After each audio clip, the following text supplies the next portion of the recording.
BC సంక్షేమ president అయినటువంటి జాజుల శ్రీనివాస్ గౌడ్ గారు మాట్లాడుతూ, ఈరోజు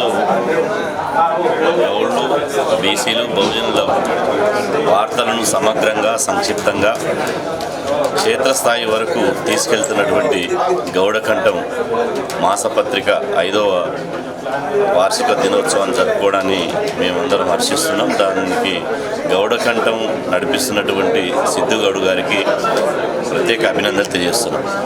ఇదే సమయంలో పత్రికలు ఈరోజు కొంతమంది పెట్టుబడిదారుల చేతిలో ఉన్నాయి. మీడియా కొద్దిమంది పిడికెడు శాతం లేనటువంటి వాళ్ళ చేతిలో ఉన్నాయి. నిజమైన వార్తలను వార్తలు కాకుండా అభూత కల్పనలు సృష్టిస్తూ ఉన్నది లేనట్లు లేనిది ఉన్నట్లు చేసేటువంటి ఇలాంటి పరిస్థితుల్లో వాస్తవాలను అదేవిధంగా క్షేత్రస్థాయిలో బీసీ కులవృత్తులు ఎదుర్కొంటున్నటువంటి సమస్యలను వాటి పరిష్కార మార్గాలను కనుగొనే దిశలో ఈ గౌడకంఠం పనిచేస్తున్నందుకు ఎంతో ఆనందంగా ఉన్నది. ఇదే సమయంలో ఈ గౌడకంఠం పత్రిక ముఖ్యంగా దళిత బహుజనుల వార్తలను అదేవిధంగా వాళ్ళ ఆకాంక్షలను వాళ్ళ డిమాండ్లను వాళ్ళ ప్రతిబింబాన్ని ప్రచురించాల్సినటువంటి బాధ్యత ఉన్నది. దీన్ని ప్రతి ఒక్కరూ ఒక బహుజన బిడ్డ ఆదరించి గౌడకంఠంను ఇంటింటికి చేర్చాల్సినటువంటి బాధ్యత ఉన్నది. కాబట్టి ఖచ్చితంగా వచ్చే వార్షికోత్సవం నాటికి ఈ దిశగా ప్రయత్నం చేస్తారని చెప్పి ఆశిస్తూ పెద్దలు గౌరవనీయులు మన జాతి కోసం ఆర్నిశలు ప్రభుత్వంలో ఉండి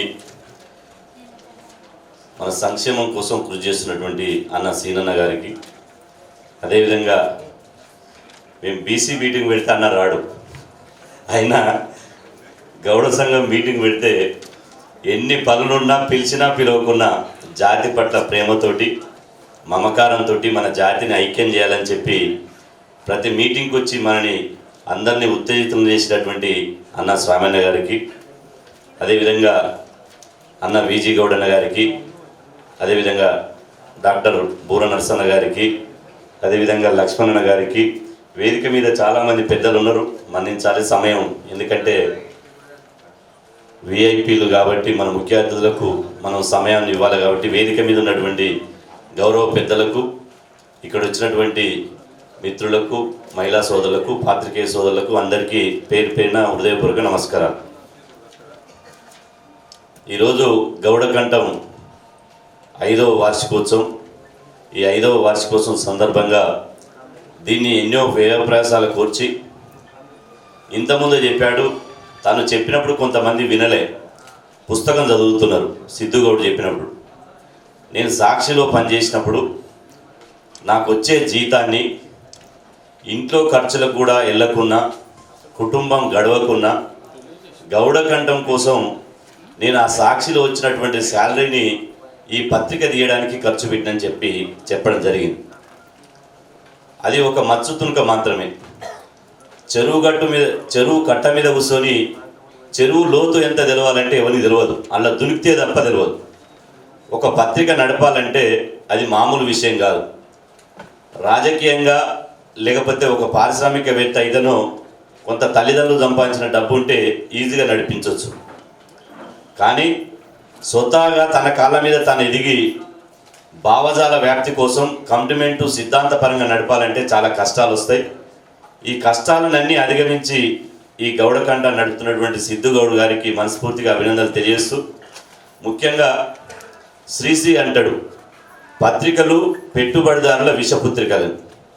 ఎందుకంటే చాలామంది ఏమనుకుంటారంటే మనకు పత్రిక పెడితే పత్రిక అవసరమా అనుకుంటారు, ఒక టీవీ ఛానల్ పెడితే టీవీ ఛానల్ అవసరమా అనుకుంటారు. కానీ ఎందుకంటే ఒక సామెత ఉన్నది, ఏం చేసినా కూడా ఏం చేయాలంటారు. మనది మనకు ఉండవలసిందే. చిన్న ఉదాహరణ చెప్తా. సీనన్న మహబూబ్నగర్కు రోజు 3 సార్లు వేస్తుంటాడు. ఇప్పుడు మహబూబ్నగర్కి వెళ్ళి వచ్చాడు. తన కారు 130 స్పీడ్ పోతుందని ఫ్రంట్ పేజీలు వేసింది. కానీ తాటి చెట్లు ఈత చెట్లు కొడితే కేసులు పెడతాయంటే లోపల పేజీలకు ఇంత తీసింది. చెడు దానికి ఒక మనిషిని మానసికంగా ఇబ్బంది పెట్టడానికి, నాయకత్వాన్ని బలహీనపరచడానికి అనేక మంది అనేక కుట్రలు చేస్తుంటారు. స్వామి గౌడన్న చేసినటువంటి మంచి పనులు పత్రికలలో రాయరు, కానీ కొండకు ఎంటిక కట్టినట్టు ఏదో అక్కడ జరిగింది, ఇక్కడ జరిగింది, ఈ జరుగుతుంది, ఈ కేసు జరుగుతుంది అని చెప్పి రాస్తారు. మన వాళ్ళు కూడా రోజు ఉదయం లేవగానే పత్రికలు వస్తాయి. అది మంచి అయినా చెడు అయినా అది వాస్తవమా కాదా అని మనం చూసుకోం. పత్రికలు వచ్చిందంటే చాలు మనోడే ఫోన్ కొట్టి నీకు తెలుసా అన్న మీద ఈ న్యూస్ వచ్చింది తెలుసా తెలుసా అని ఫ్లాష్ మనోళ్ళే మొత్తం చెప్పడం జరుగుతుంది. కాబట్టి మనకొక పత్రిక ఉంటే, మనకొక టీవీ ఛానల్ ఉంటే ఖచ్చితంగా మన వార్తలు మనం చేసేటువంటి గొప్పతనాన్ని మనం చెప్పుకునేటువంటి అవకాశం ఉంటుంది. ఈరోజు ముఖ్యంగా సీనన్న మంచి ఒక ఛానల్ పెట్టిండు, కానీ ఒక పదవిలో ఉన్నాడు కాబట్టి అది అట్లా ఉన్నది. కానీ భవిష్యత్తులో మాత్రం ఐఎన్బి ఛానల్ బ్రహ్మాండంగా ఒక బడుగుల గొంతుగా వినిపిస్తుందని చెప్పి మనం అందరం ఆశిస్తున్నాం. ఎందుకంటే ఈ రాష్ట్రంలో అన్ని కులాలకు పత్రికలు ఉన్నాయి, అన్ని కులాలకు టీవీ ఛానల్ ఉన్నాయి, మనకు లేదు. కాబట్టి నేను దీని ద్వారా సూచించేది ఏంటంటే, విజ్ఞప్తి చేసేది ఏంటంటే, ఎంత ఇబ్బంది అయినా సిద్ధాంతపరంగా మన పత్రికలు నడవాలి.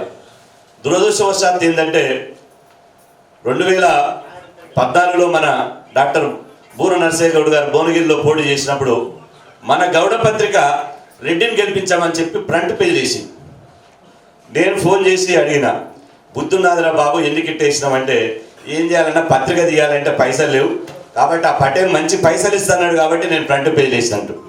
అంటే అట్లాంటి పత్రిక ఉంటేమి మూసుకుంటేమి, కాబట్టి అట్లా చేయొద్దు. ఎన్ని ఇబ్బందులు ఉన్నా, కారం తిన్నా లేకపోతే పచ్చడితో తిన్నా కూడా సిద్ధాంతపరంగా మనం ఉండాల్సినటువంటి అవసరం ఉందని చెప్పడం జరిగింది.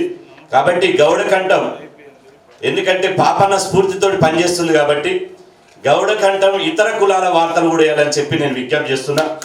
ఎందుకంటే బహుజన కులాలకు నాయకత్వం ఇచ్చేది మనం కాబట్టి మొత్తం బహుజన వార్తలు కూడా వేస్తే, ఇప్పుడు సీనన్న చేసిన కార్యక్రమాలు, స్వామిన్న చేసిన కార్యక్రమాలు, అన్న విజీ గౌడన్న చేసిన కార్యక్రమాలు, బూర నరసన్న చేసిన కార్యక్రమాలు, రవీంద్రన్న చేసిన కార్యక్రమాలు అందరు చూస్తారు, అన్ని కులాలు చూస్తారు. లేకపోతే మనమే చూసుకుంటే కొద్దిగా మనది చూసుకున్నా మనం చైతన్యమైనా చాలా గొప్ప విషయమే. కాబట్టి పాపన్న స్ఫూర్తితోటి వచ్చే 6వ వార్షికోత్సవానికి మన సిద్ధు గౌడు అన్ని బహుజన కులాల చరిత్ర ఉన్నాయి. ఏ ప్రభుత్వాన్ని ఎవరిని విమర్శించవలసిన అవసరం లేదు. ఆ కులాలు చేసినటువంటి సేవా కులాలు చేసినటువంటి సేవ ఏంది, వాళ్ళ పుట్టుకేంది, వాళ్ళ యొక్క సిద్ధాంతం ఏంది, వాళ్ళ భావజాలం ఏంది, వాళ్ళ వృత్తులు ఏందని అద్భుతంగా తీసుకొస్తే ఇవాళ గౌడ కంఠం అనే పత్రిక రాష్ట్రంలో ఒక బడుగుల గొంతుగా నెంబర్ 1 పత్రికగా ఎదిగేటువంటి అవకాశం ఉంటుంది. ఇక చివరిగా చెప్పేది ఏంటంటే, ఇది వేదిక, ఎందుకంటే నేను మాట్లాడినంటే ఏం మాట్లాడుతున్నాను కొంత అది ఉంటుంది, నేను ఏమి మాట్లాడను. ఎందుకంటే వేదిక అట్లాంటిది కాబట్టి, ఇది వార్షికోత్సవం కాబట్టి మన ఎదుగుతున్నటువంటి నాయకత్వాన్ని కూడా కాపాడుకోవాల్సినటువంటి బాధ్యత ఉన్నది. ముఖ్యంగా సోషల్ మీడియాలో మనోళ్ళు చేసినటువంటి మంచి పనులు షేర్ చేయడం లేదు. ఎవడన్నా నెగిటివ్ పెడితే మాత్రం వెంటనే షేర్ చేస్తున్నారు. ఇలా ఎందుకంటే అగ్రకుల పత్రికలు మనోళ్ళు చేసిన మంచి పనులు రాయే, కానీ మనం చేసినటువంటి దాన్ని సోషల్ మీడియాలో మంచి చేసి ఉండే. బీసీ పత్రిక అనగానే మన మండల పరిషత్ ఎంపీపీలు, మన సర్పంచులు, జెడ్పీడీసీలు మొత్తం నేను పేరు చెప్పను కానీ అగ్రకులాలకే యాడ్స్ ఇస్తున్నారు. అగ్రకులాలు ఏం చేస్తున్నారు, సూర్యపత్రిక పోతే అరే మీరు బీసీ పత్రిక కాదు భయ్, మొన్న మా గురించి యాంటీగా రాసినావు, మా పైసలు మీకెందుకు పెట్టాలని చెప్పి సూర్యపత్రికకి యాడ్లు బంద్ చేసారు. ఇలా సూర్యపత్రిక ఏ స్థాయి పోయిందో చూడండి. కాబట్టి ఒక పత్రిక నడవాలంటే ఆర్థిక ఇబ్బందులు ఉంటాయి. కాబట్టి గౌడ ప్రజాప్రతినిధులు, సర్పంచులు కానీ సర్పంచ్ నుంచి మొదలుకుంటే మినిస్టర్ వరకు ఏ యాడ్స్ ఉన్నా, ఏ రకమైనటువంటి ఆర్థిక పరమైనటువంటి అవసరాలున్నా ఖచ్చితంగా మన పత్రికను ఓన్ చేసుకుంటే ఈ గౌడ పత్రిక ఇప్పుడు 100లలో ఉండొచ్చు, 1000లలో ఉండొచ్చు, రేపు లక్షలలో పోతే ఇదే మనందరి నాయకత్వానికి, మన పాపన్న కలలు అన్నటువంటి రాజ్యానికి పునాదులు వేస్తుందని చెప్పి ఈ సందర్భంగా తెలియజేస్తూ ఈ అవకాశం ఇచ్చినటువంటి పెద్దలందరికీ పేరు పేరున ధన్యవాదాలు ఇప్పుడు సెలవు తీసుకుంటున్నాను.